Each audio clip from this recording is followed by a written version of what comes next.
MAGNiTT started as a local, then regional, and then to global. I reached out to 30 people, only one person replied. Wow. Big difference between dating and investment is there's a huge amount of money that's involved. Kill before you build.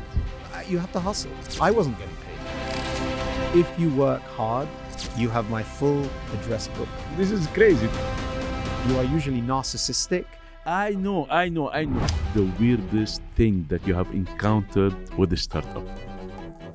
I like to say a lot of charm. You must be a very charming individual.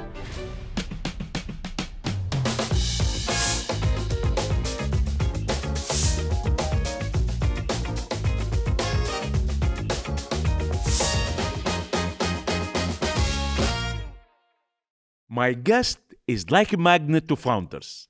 He built region's largest startup data platform that connects founders and investors. Driven and impatient, he walks home every night with a podcast in his ears. Tonight, it's your turn. Filipe Bahoushi, founder and CEO of MAGNiTT, welcome to the show. Thank you very much for having me. Let us introduce MAGNiTT to the viewers. Absolutely. So we're a data research and intelligence platform. Our goal is to basically inform the market about venture capital, private equity, and anything related to private capital to ensure that decision makers, whether they're governments, corporates, big tech, or founders, have the most relevant data and information to support them in their investment decision making. But the question is, what gap exactly MAGNiTT was trying to fill in the MENA region?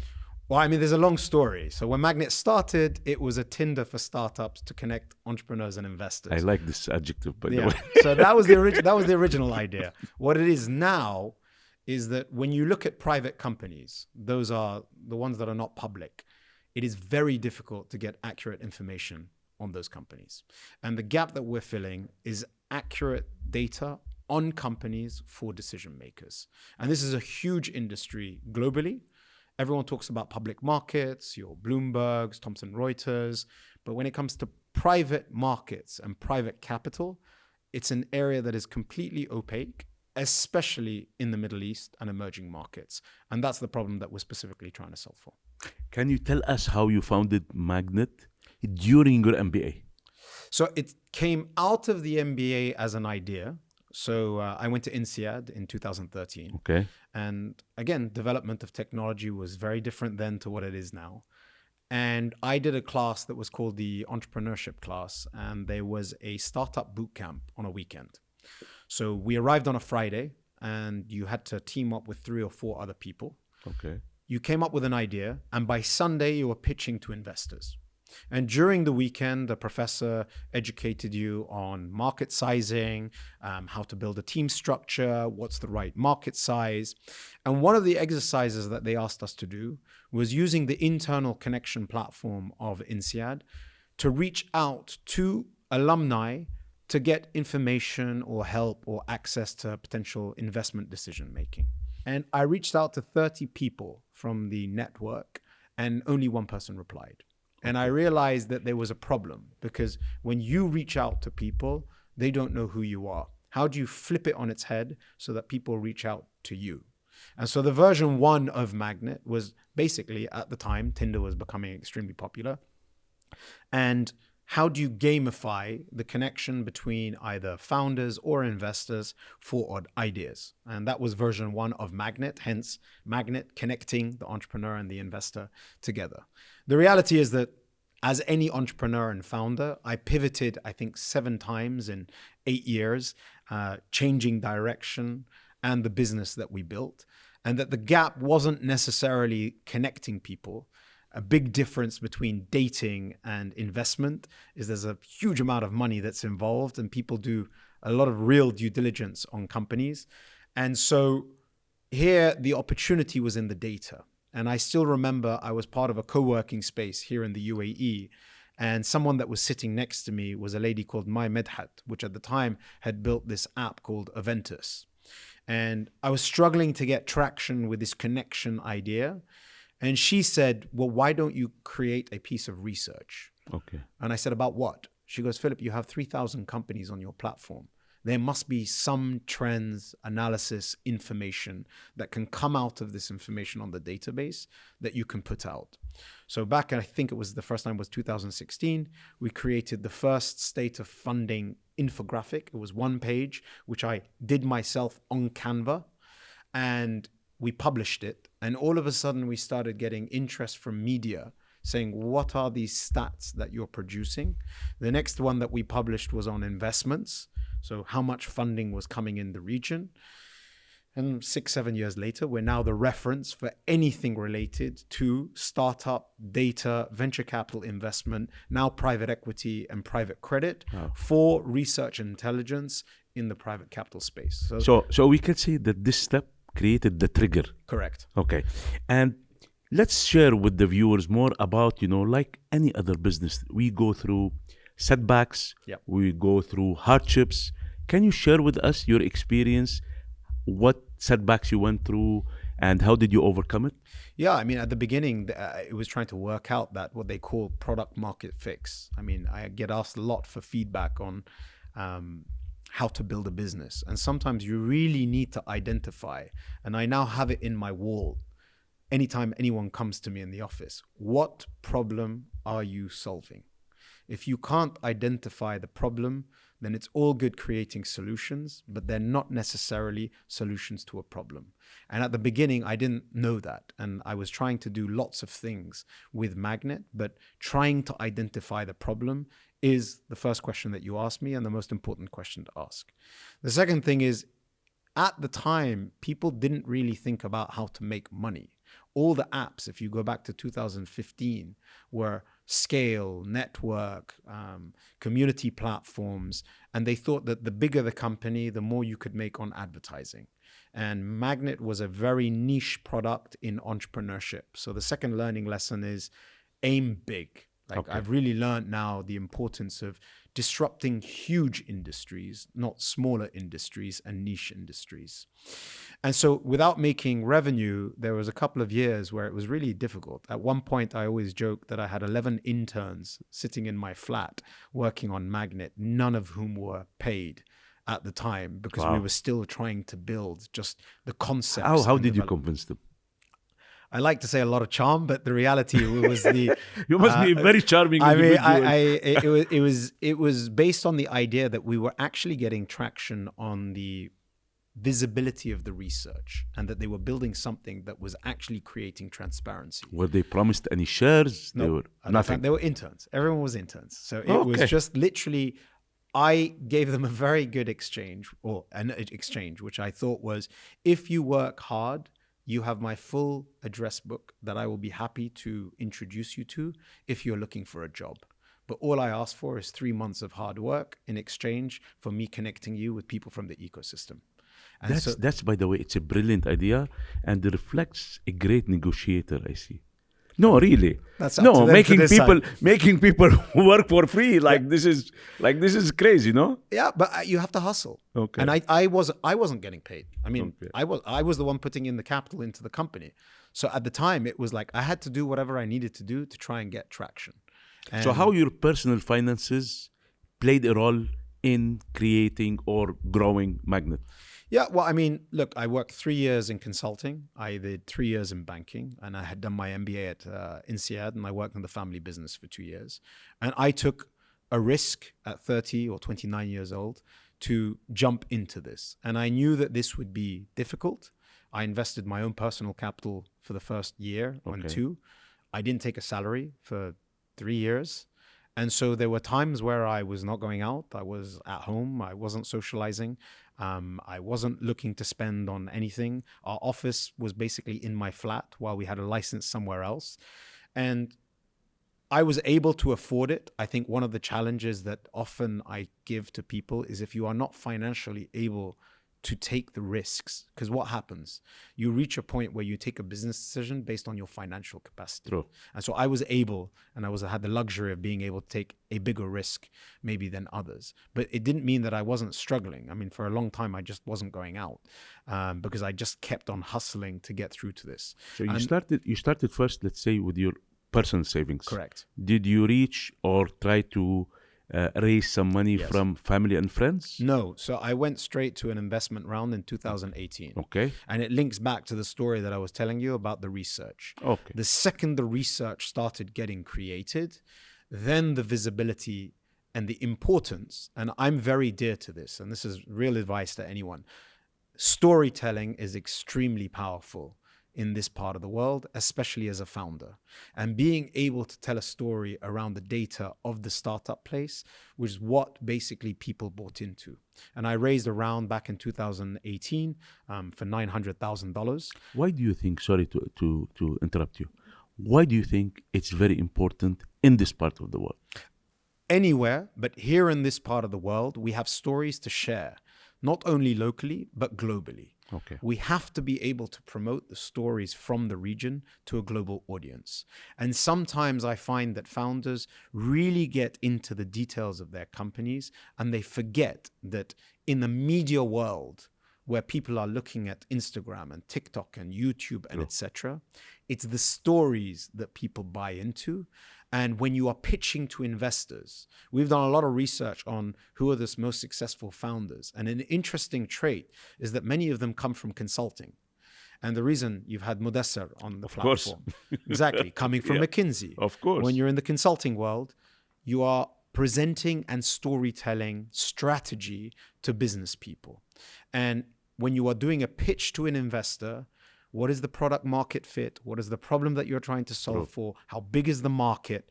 All of that is the art of storytelling to convince people to give you capital. It's a storytelling to get people to pay you for your product. And it's storytelling to sell a dream.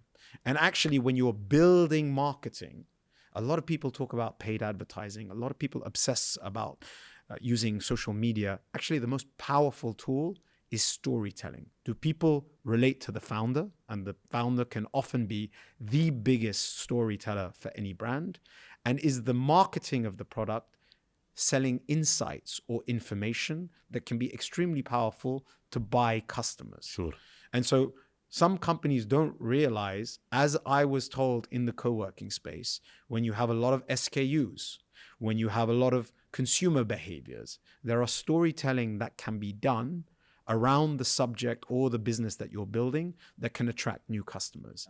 And I think this is more, it's not necessarily just this part of the world, but this part of the world can benefit from this storytelling exercise, not only in the region, but to a global audience. Okay, Philip, MAGNiTT started as a local, Yes. then went to regional, and then to global. Tell us, how did it take place?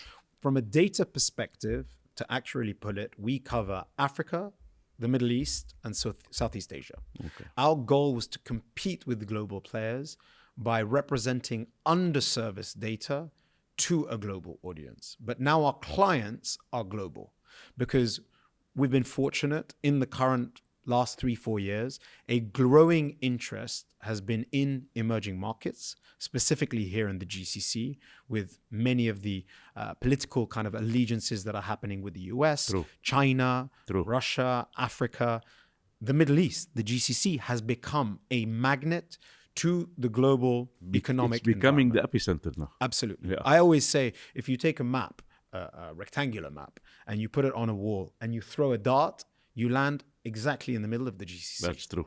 And so it's attracting, as a magnet, all of these different geographies. And as such, I was just recently in London with a delegation promoting venture capital to the London ecosystem. And the question I often get asked the most is, why should we invest in the region? Why is the region interesting? Why? Very important. Yes. Okay, I want you now to really pitch me as an investor. Why should I invest in the region? Well, it's a funny thing. My job is not to do it on behalf of the companies. I know. But no, we just need to remind our Yes. viewers how important this part of the world that you are living in. Absolutely. Well, I mean, from my perspective, the geographical thing that I just mentioned is key. In a very volatile, and let's call a spade, geopolitical environment that we're in, the Middle East, specifically here in the GCC, is building relations with the East, the West, the South, and the North. And that is an extremely powerful position to be in. Many of the geographies are continuing to develop out of necessity, whether it's because of a reliance on oil and those type of products, diversifying economies into services. There's a fight for AI. There's a fight for technology as a solution. There is a financial hub that's being created, specifically here in the UAE, but the wider GCC, to attract capital as a source. They say that Abu Dhabi is the capital of capital.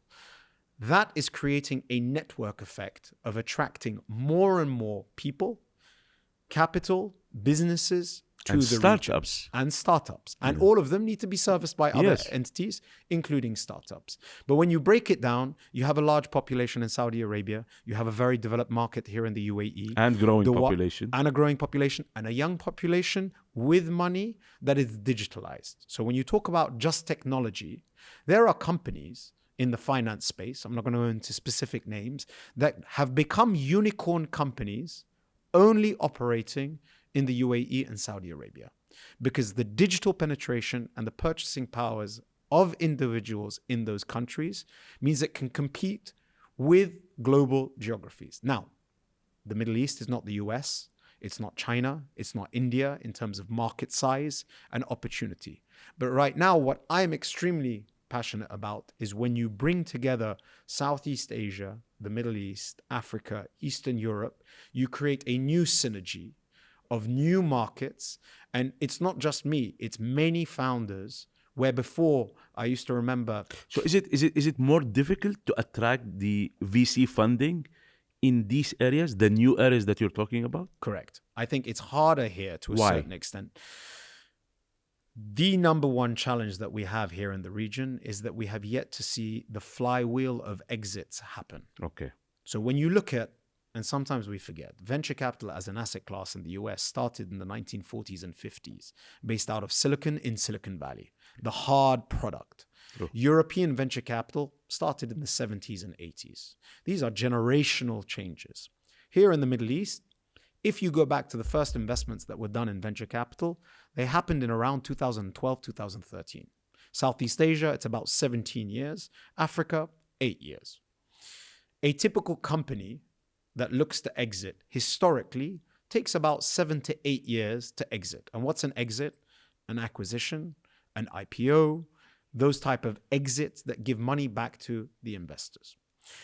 The 7 to 8 year window has now become 10, 11, 12. Why? The last 2-3 years have been challenging years for venture capital investments. Since the peak of 2021, interest rates went up, capital dried up, and as a result, companies have found it harder to raise funding.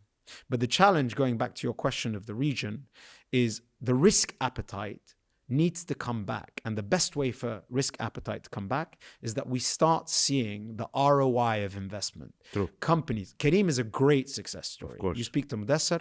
That was almost the last big major acquisition, which happened, if we remember, the month before COVID. True. Since then, we've not seen the type of acquisitions like the Souks and the Kareems.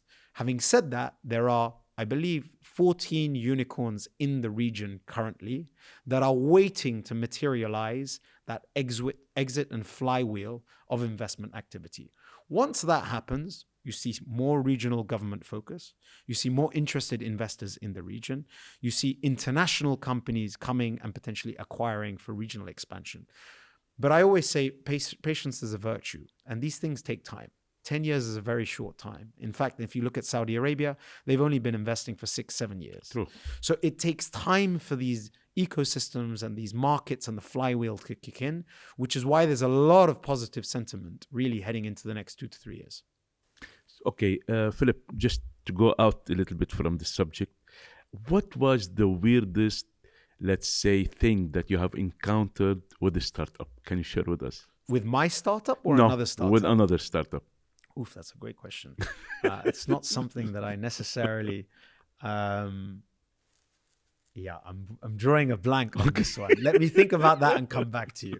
Because I'll tell you the truth. It's a funny thing. We have 40,000 companies on MAGNiTT.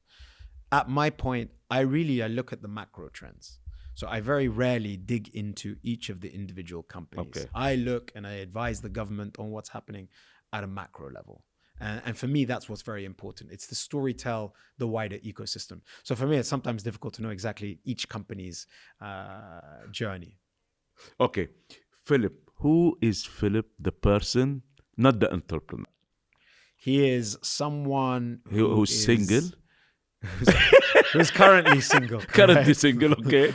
He is extremely driven. Okay. He enjoys sports, which is something this summer. I took 2 months off this summer to have a break. And I didn't realize the importance of sports and competitive sports. Like paddle? Like running. Running, and specific okay. like physical endurance sports. So I've become very much into running, cycling, just did boxing. I was nearly going to do a white collar boxing competition. Okay. Things that push the limit. And what I found is that as founders, you are usually narcissistic and extremely passionately driven in your pursuit. And I'm trying to see how I can also channel that into sports. But those are things that interest me. Those are the things that really matter to me. So Philip is a British with Iraqi roots. Correct. How did this combination really shape your character? Well, it's shaped my journey more than my character. I've been very brought up in a British system. So my team knows that I'm extremely punctual. I'm relatively direct. I have a lot of British characteristics and traits that have come from the education system that I had. But if you go back to my career, I moved out to the region in 2009 as an Iraqi to Kuwait.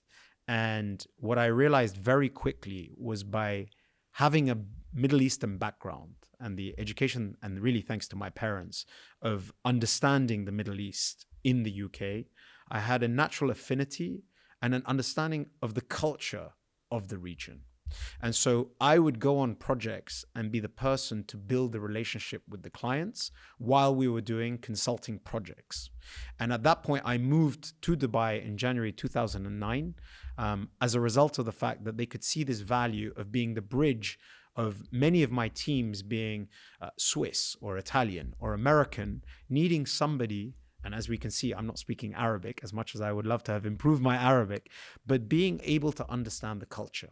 And to this day, I feel that there is a core root of MAGNiTT, which is to simplify messaging to a Middle Eastern audience while understanding their needs and requirements, which are very different to the US and Europe. And so in the ethos of MAGNiTT, it is very much taking the education and learning from the West, applying it to a very complicated concept, which is data, research, and intelligence, but localizing it to the culture and the people who are here from the region. And I think that's really shaped the journey of MAGNiTT over the last couple of years.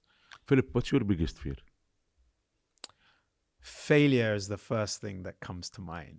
I mean, I think any founder always says that one of the biggest challenges is that failure. I've come to embrace failure. I've come to embrace competition. I've come to use it as a driver. I think this part of the world has a stigma around failure. It's okay to fail as long as you learn.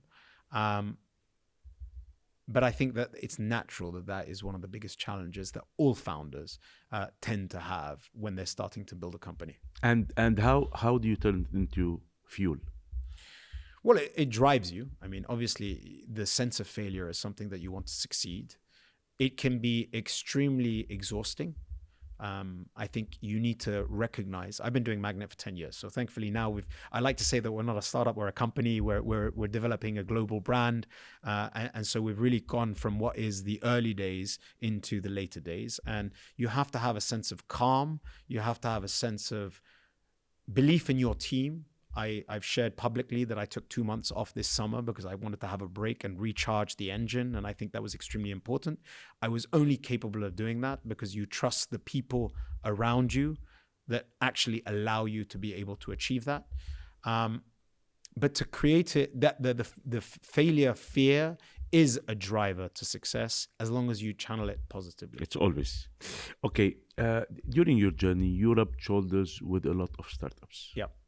Now, of course, you lived with them the emotional and mental struggles that they go through. Yeah. And can you tell us how founders were reacting to that, and what's your advice to them? Well, the first thing is I'm very fortunate that I met many of the most successful funded companies here. And in fact, I'd done a series myself speaking to many of them. And I think that what people don't realize is every founder has gone through a challenging journey. You can always look at funding, and we're part of the problem. If you read the headlines and everything is raised $10 million, raised $50 million, exited to Kareem exits to Uber, etc. But every founder went through a very difficult period of time before the headline. And that's what people forget. I always tell a founder or someone who comes and asks me, and I often have this with friends, if you are not ready to commit 110% for a minimum of the next 10 years to potentially be successful, don't start the company in the first place. Totally agree. Because we talked about finance, we've talked about relationships, we've talked about family. You have to be obsessive. The dream, and you watch those films, you see the headlines, and now social media is fueled with success stories of people being extremely wealthy. That is a minority. And I often relate it to sports. People like sports. Ronaldo is now the first sportsman to be a billionaire. Messi is the second. They compete on the best football. They played for two of the biggest teams, Barcelona and Real Madrid, with 20 players in their starting squads or 30 players in their teams. Each team has 20 competition in their leagues. How many leagues are there in each country? My point being, there are billions of people that want to play football, but there's only one or two who are the idols. 100%. Founders and startups is identical. There's Meta, there's Tesla, there's all of these big type of companies. Everyone wants to start a company. And what it takes to be successful is an obsession that can be extremely unhealthy. And if you're not ready to go down that journey, my advice is join a company that is a tech company. Go and see what it looks like to work for one of these companies. Look at how the founder has to operate. If you are still interested in doing it and you believe you can financially afford to do so, by all means, jump into it. But realize this is a difficult, long journey, and it is not an overnight success. Okay. Kill before you build. Yes. This is not my statement. This is your statement. I said that? Okay. Of course yes. you said that. Yes, I did say How that. many ideas you killed before you built MAGNiTT? Well, the truth is it was my CTO statement. So my CTO, and this is a great learning lesson. You asked about things that we learned and challenges. It was COVID. If you asked me the question, what was one of the challenges that I faced? Yes. COVID was an extremely difficult period. Number one, we were still a small company at the time. It's for everyone. It was for everyone. Absolutely. Yes. And again, you empathize with all of the difficult kind of medical situations. I'm just talking as a founder. But when you are building companies, culture and team is extremely important. And what happened in COVID was that all of a sudden, you didn't have your team. You didn't have your generals. You didn't have the people around you. You had them working remotely. And a lot of building a small company is the interactions that you have with your teammates. That was one challenge. The second challenge is, as everyone faced, people stopped paying. And so you had to really work out what is it that is going to allow you to survive. And so we learned this during a program with 500 startups, which is one of the investors in MAGNiTT. We went through a growth program with them, which happened to be in 2019. And we were told explicitly, before you build anything new, you have to get rid of something. Otherwise, you're wasting your energy on too many things. And I think the learning lesson is you have to focus. Some of the most successful companies in the world have really focused on something very small that a lot of people loved, than something big that a few people liked. And so I remember before we were going to do any new features of the platform, we have to kill something from the platform before we build something new. And the answer to the question of how you decide is the data. How do you decide, and when? The timing. Correct. Well, the timing is almost irrelevant to the data of what you decide. The data, as a platform that will look at like people purchasing. You know what products people will buy. Some people buy a lot of products. Some people will buy less products. If you have to bring a new product to the market, which one are you going to remove? The data will tell you that. And in fact, to the point of timing, we were told we're always late. If you think that there's something to kill, it should have been killed 2-3 weeks ago, or 2 to 3 months ago. But the data, and as a data geek and a data business, and a business that basically tries to educate people on decision making, data decision making is the most objective decision making because it removes subjectivity. And so the most powerful tool you can use is the data from your customers and their user behavior to decide what to kill and what to keep. Okay. What your numbers tell today about the MENA startup scene? Absolutely. Well, I mean, great that you're asking me. This week, we published the Q3 MENA Venture Report that basically highlighted we've seen a record amount of capital in the last 3 months. We're in line for a recovery of venture capital investments in the GCC, where we also saw 100% more transactions in M&A compared to the year before. But the reality is that the market has suffered since 2021 in a massive slowdown. And the data is basically highlighting we are now on the cusp, if not accelerating, into a recovery in venture. Now, one point which I want to stress, 93% of all of the investment was in the UAE and Saudi Arabia. Okay, how can we make let's say the VC model runs better in this part of the world? I mean, great question, but it's not necessarily for me to tell the VC how to work. I think that the more attractive companies are to global and regional investment, the more the market will continue to grow. It depends what your KPI of success is. Again, as someone who obsesses about data, a government's KPI, a founder's KPI, and an investor's KPI is completely different. In fact, one of the biggest challenges is each one has a very different perspective. But I think if we want to see venture grow here in the region, I go back to the point about exits. I go back about storytelling. We just had GITEX. You have FII coming up. A lot of efforts are being brought to bring people to the region. One thing, having just gone to London with a delegation, is we need to be comfortable going out. We need to go to the world and show them the stories that we have. Let's go to Singapore and explain the great work that's being done here in the region. Let's take Silicon Valley delegation trips, supported by the government, but most importantly, driven by the private sector, to take an outward approach and use the media platforms to promote all of the amazing companies that are being built here in the region through hard talent, so that we start seeing venture and awareness continue to grow moving forwards. And your let's say, general evaluation about the IPO stories that are taking place? What's missing? Patience. I think that I'm a student of the public markets. And we are going through very turbulent public markets. I mean, before coming here, we've seen record highs in all of the stock markets.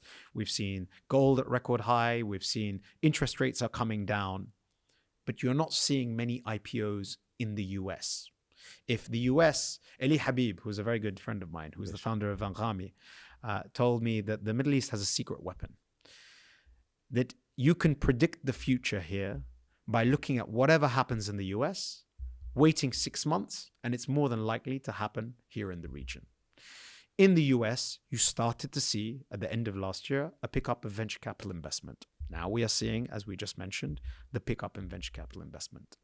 The IPO window in the US has yet to open. And therefore, that's what I mean by patience. The second thing is, people don't realize that a lot of work has to go in for a company to be IPO ready. A company is very different when it is privately held and only has a board of directors to speak to, versus a publicly listed company where the market, retail and professional investors, are also interested in the behavior of the company. So I'm aware, I mentioned 14 unicorns. Let's say there are 30 companies that are potentially looking to IPO, all of whom have to go through a process, probably of about 2 years of due diligence, auditing, financial, succession planning. So I think that in the next couple of years, we will see more and more. We just heard Dubizzle. Last year, we had Talabat. Saudi Arabia's market, I believe, was one of the most vibrant public markets for listings last year alone. So it's going to come, but there's an element of patience and regulatory change. We just heard in Saudi Arabia the change of foreign ownership of companies that are being listed on the public markets. True. So the government is aware that we need to create the environment for a more liquid public market, but it's going to take a little bit longer than people would like because the right steps and measures need to be put in place. So what's the best mindset, let's say, that founders should have, when they think about exit? There's a couple of things. So where do exits come from? We mentioned M&A. Well, a very hard lesson to learn is that companies are bought, they're not sold. You have to be attractive. And we go back to storytelling, and to sell a dream, you need to be able to find someone that is interested in what it is that you're doing and to be attractive enough to them. And that is not easy to do. And attracted to the potential of growth. And the potential of growth and the opportunity that presents themselves. I give you a statistics from MAGNiTT as a data person. There have only been 2.5% of all funded companies in the last 10 years in the MENA region that have achieved an exit of M&A or IPO. That is a very small fraction of companies that have raised funds that have actually seen a liquidity event. What's the reason, you think? We go back to the 7 to 10 years. The last couple of years have been extremely challenging. Who was acquiring companies in the last couple of years? You've had COVID, you've had a post-COVID era, you've had economic crisis. Geopolitics of the region has not necessarily helped if it's coming from international players that are coming to the region. There's always a concern, and that takes education and learning. Now we're seeing a pickup of that investment activity. As I mentioned, 100% increase in M&A activity this year compared to last year. A lot of it discussion around IPOs. And so the momentum is building, but it takes patience. And so on the M&A side, that's important. On the IPO side, I think it's extremely important for founders to understand the IPO is not the end of your journey. The IPO is the beginning of the next phase of your journey.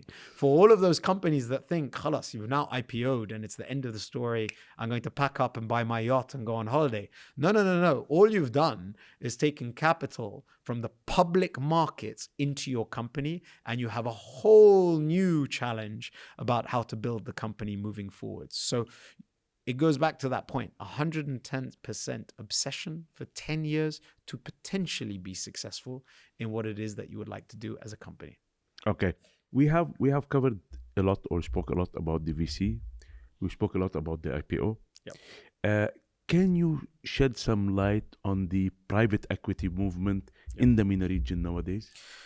So this is something that is extremely interesting for us. I think that when you look at private capital, what is private capital? Obviously, you have the public markets and the stock exchanges. And even here in the region, you're seeing activity. Kuwait was one of the most successfully transacted exchanges here in the region. Saudi had some challenges, but each exchange here is looking to try and build the public awareness of a vibrant economy. No, because lately we've noticing a lot of private equities, international, moving and setting up in the region. Correct. No, so that's the public. In the private space, it's all the companies that are not public. Venture capital is one pillar. Then you have private equity. Then you have private credit, real estate, and infrastructure. Here in the region, the private equity is an area that has been somewhat untapped for the last 5 to 10 years. Now, what is private equity? It tends to be an acquisition of a company of a majority stake investment in a company by a private equity with the aim of selling that stake within a 5 to 6 year period. Yes. In the global markets, you can either do it using debt or you do it with straight cash.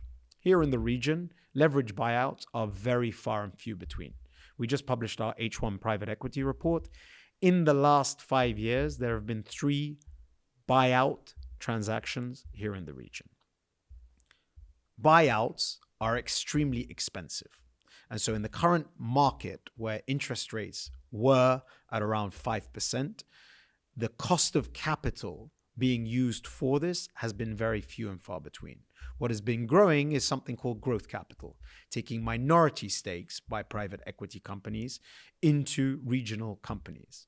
But having said that, there is a growing appetite, as you already highlighted, of international companies coming to the region and looking for opportunities that might fit their portfolio of companies that are global.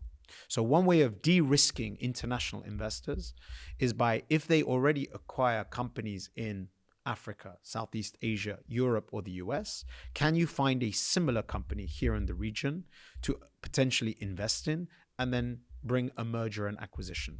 The other challenge with private equity is it's effectively the last step before an IPO or a further acquisition. And that market, as we've already spoken about, has been extremely challenging. So I anticipate that there is likely to be a lot of private equity ambition in the next 2 to 3 years that can be unlocked once interest rates come down and the appetite for acquisitions without needing leverage will begin to return. Okay. There are lots of data that's available or advices that are given to investors to know or try to advise them in what business to invest. But today, how shall we or try to advise the founders to choose the investors? That's a great question. In fact, usually the founders are the ones that are going out and looking for money. Yes. And at times can be desperate because they need that investment to continue their business. And in fact, a lot of them don't necessarily do the due diligence on the investors in the ecosystem. Now, over the last 10 years, the region has matured. So there is a lot more public information, or companies like MAGNiTT that have all the historical data of these transactions. But the reality is there's no better way of doing it than, when you go to a job, at the final step of the job application, you do a reference check. All founders should be doing reference checks on the investors based on their behavior, based on their track record, based on what they've been doing with the companies that they've invested in thereafter. So there is a lot of information that you can do, but like reference checks, at MAGNiTT, we always do a reference check at the end, and some people are surprised that we even asked to do a reference check. There are a lot of companies that don't do reference checks. I think that founders should, as part of their own due diligence, make sure that they check the market about the behavior of not only the VC fund, the individuals within the GPs that are making the transactions happen. So today, who are the clear winners in this region today? Like which sector? We're talking fintech, we're talking AI, we're talking logistics. I mean, over the years, any emerging market has an evolution of sectors. Let me explain that. In the first instance, the first wave of investment tends to always go into e-commerce. You'll be very familiar with that. True. Why? There is an identifiable problem that is solved with a solution, a massive market. There is an understanding because it's been done in the US, Europe, and other markets. It can be replicated here in the region. And most importantly, I've mentioned this probably 3 times on the podcast, there is a path to exit because there is more than likely to be somebody who's willing to buy that company. And we saw that with Souk and Amazon. The next wave is logistics. So in the first instance, it's people. In e-commerce, it's product. Then it's people, which is what we saw with Kerim and Uber. Then the third wave is in the financial services. And so now we're in the realm of the financial services boom, which even globally remains one of the hottest industries. And to be clear, when you look at the data, it's not creative, crypto, blockchain solutions. It is money transfer. Same concept. Money moving from here to here. Buy now, pay later, remittance transfer payments, credit card payments, exactly that in the financial services space. Now, in the last 2 years, the region has really been catching up to the AI boom that we are seeing globally, a phenomena built out of the US. True. And we are seeing a huge investment by government into hardware, and companies are beginning to pick up. As of this week, I noted that 22% of all capital here in the region and 22% of all transactions are in AI companies being built here in the region. Yeah. But the reality is that AI is not a sector. It's a kind of technology stack that's being used.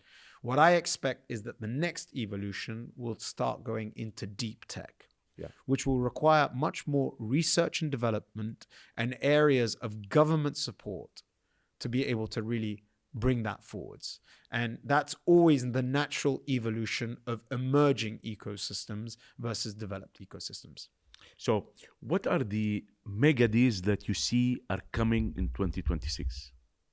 Great question. I mean, I believe that fintech has been the sector of focus for the last 5 years. Okay. So a mega deal, as you said, is a $100 million plus investment.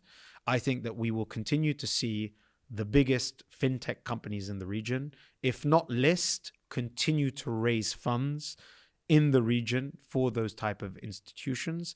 And I think that next year you'll start hearing big M&A transactions, IPOs, and later stage investment rounds in the financial services space. Philip, unfortunately, we're running out of time. I can have this episode going for 3-4 hours. So just one last question. What advice do you give to Philip's younger self? Yeah, like I said, I think I've learned a lot. One, really identify the problem that you're looking to try and solve. Don't go for a niche market. Look to try and change the world. Magnus, when he was working with Mudassir and Kareem, was very dear to the fact that he wanted to change the world. And that can be in different ways, but like look for something that is huge that you can potentially disrupt. Your team is your most valuable and important asset. Invest. Really think about who to hire. And as they always say, hire slow, fire fast. People in the organization are what build tech companies. It's not the tech solution, it's the people building them.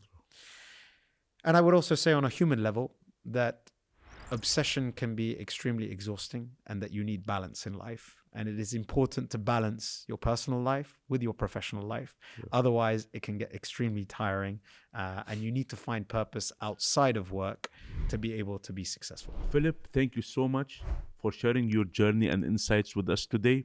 And بالتوفيق. Thank you very much.